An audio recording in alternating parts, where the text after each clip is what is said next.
water, sunlight, air, and soil to grow. Plants give us food, medicine, and oxygen for breathing. We see different types of plants. And there are 5 types of plants. First one, tree, shrubs, herbs, creeper, climbers. Now I am going to explain about one by one. Trees. Trees are the big and strong plant. Trees are the longest and oldest living thing on the earth. They have roots, branches, leaves, and odd woody stems called trunk. Example, apple tree, mango tree, banyan tree. A few big trees do not have branches. Example, coconut tree, plum tree.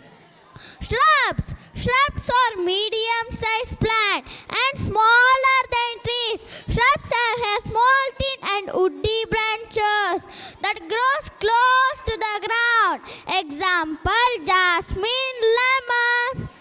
Herbs.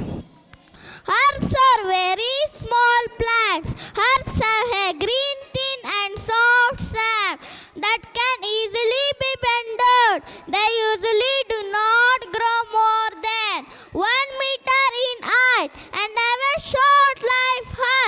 Herbs are also used flower, food, and medicine. Example, tomato, spinach, and mint. Creeper. Creeper are the plant that grow along the ground by extending its branches, which cannot stand upright and spread on the ground. Example, pumpkin, watermelon. Climbers. Climbers are plants with thin and weak stem, which cannot stand upright. They cannot stand upright and rapidly climb up a neighboring support. Like a fence wall or other plants, help the plants to climb up. Example, bitter gourd, grapes, wine. Thank you.